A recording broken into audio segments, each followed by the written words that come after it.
3 questions. It once occurred to a certain king that if he always knew the right time to begin everything, if he knew who the right people to listen to and whom to avoid, and above all, if he always knew what was the most important thing to do, he would never fail in anything he might undertake. So welcome to Silver Heist. Thank you to our returning subscribers and guests. The opening you just heard was written by Tolstoy over 100 years ago. So stick around whether you want to be a better stacker or to be your best self. The answers to these questions may benefit you directly. And this thought having occurred to him, he had it proclaimed throughout his kingdom that he would give a great reward to anyone who would teach him what was the right time for every action and who were the most necessary people and how he might know what was the most important thing to do.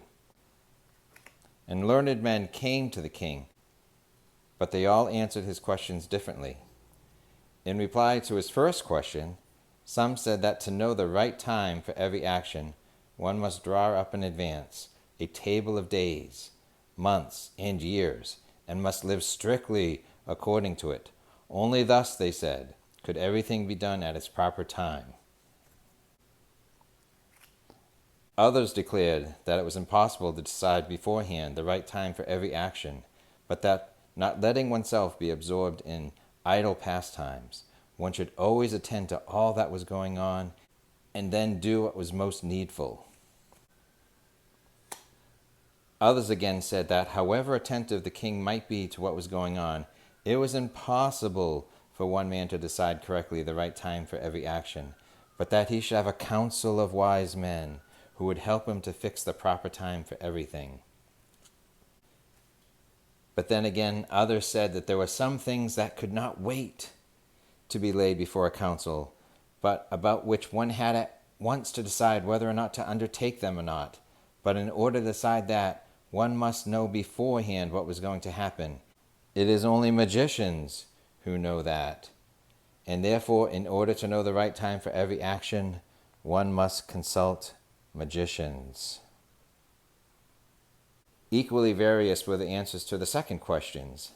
Some said the people the king most needed were his counselors, others the priests, others the doctors, while some said it was the warriors that were the most necessary. To the third question, as to what was the most important occupation, some replied that the most important thing in the world was science, others said it was skill in warfare, and others again that it was religious worship. All the answers being different, the king agreed with none of them and gave the reward to none. But still wishing to find the right answers to his questions, he decided to consult a hermit, widely renowned for his wisdom. The hermit lived in a wood, which he never quitted, and he received none but common folk. So the king put on simple clothes, and before reaching the hermit's cell, dismounted from his horse, leaving his bodyguard behind, and went in alone. When the king approached, the hermit was digging the ground in front of his hut. Seeing the king, he greeted him and went on digging. The hermit was frail and weak, and each time he stuck his spade into the ground and turned a little earth, he breathed heavily. The king went up to him and said, "I have come to ask you, wise hermit, to ask you 3 questions. How can I learn to do the right thing at the right time? Who are the people I most need, and to whom should I therefore pay more attention than to the rest? And what affairs are the most important and need my first attention?" The hermit listened to the king, but answered nothing. He just spat on his hand and recommenced digging.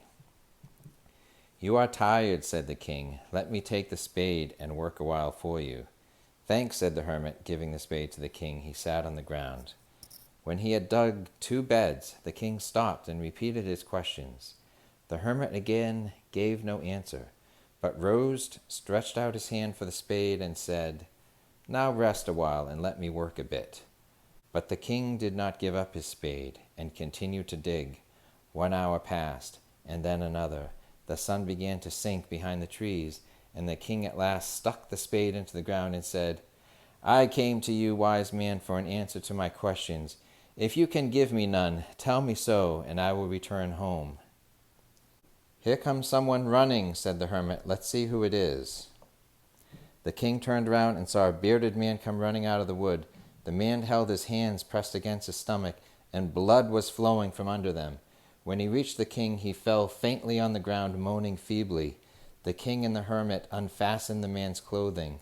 There was a large wound in his stomach. The king washed it as best he could, and bandaged it with his handkerchief and with a towel that the hermit had.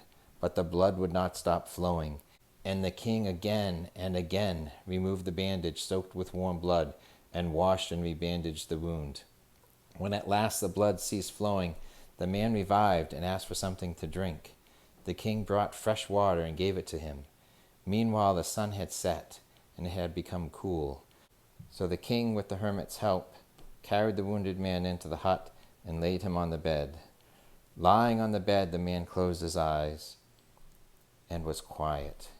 But the king was so tired with his walk and with the work he had done that he crouched down on the threshold and also fell asleep, so soundly that he slept all through the short summer night. When he awoke in the morning, it was long before he could remember where he was, or who was the strange bearded man lying on the bed and gazing intently at him with shining eyes. "Forgive me," said the bearded man in a weak voice, when he saw that the king was awake and he was looking at him. "I do not know you, and have nothing to forgive you for," said the king. "You do not know me, but I know you. I am that enemy of yours who swore to revenge himself on you, because you executed his brother and seized his property. I knew you had gone alone to see the hermit, and I resolved to kill you on the way back. But the day passed, and you did not return. So I came out from my ambush to find you, and I came upon your bodyguards, and they recognized me and wounded me. I escaped from them, but should have bled to death had you not dressed my wound. I wished to kill you, and you have saved my life. Now if I live, and if you wish it, I will serve you as your most faithful slave, and will bid my sons do the same. Forgive me."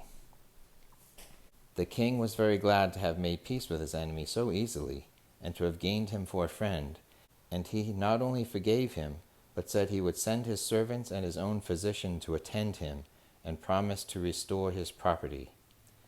Having taken leave of the wounded man, the king went out onto the porch and looked around for the hermit. Before going away, he wished once more to beg an answer for the questions he had put. The hermit was outside on his knees, sowing seeds in the beds that had been dug the day before. The king approached him and said, "For the last time, I pray you to answer my questions, wise man." "You have already been answered," said the hermit, still crouching on his thin legs and looking up at the king, who stood before him. "How answered? What do you mean?" asked the king. "Do you not see?" replied the hermit. "If you had not pitied my weakness yesterday, and had not dug those beds for me, but had gone your way, that man would have attacked you, and you would have repented of not having stayed with me. So the most important time was when you were digging the beds, and I was the most important man, and to do me good was your most important business. Afterwards, when that man ran to us, the most important time was when you were attending to him, for if you had not bound up his wounds, he would have died without having made peace with you. So he was the most important man, and what you did for him was your most important business. Remember then, there is only one time that is important, now. It is the most important time because it is the only time when we have any power. The most necessary man is he with whom you are, for no man knows whether he will ever have dealings with any other man. And the most important fear is to do him good, because for that purpose alone was man sent into this life." So my biggest takeaway from the story is that the king sought answers from outside when the answers were inside all along. So I, like the hermit, am trying to remind you of your successful moments where you did the right thing at the right time with the right person and the most important activity. So you, my audience, were the most important person as I wished you to hear this message. If you found value in this message, please give it a thumbs up and leave a comment below about what you liked best about the three questions.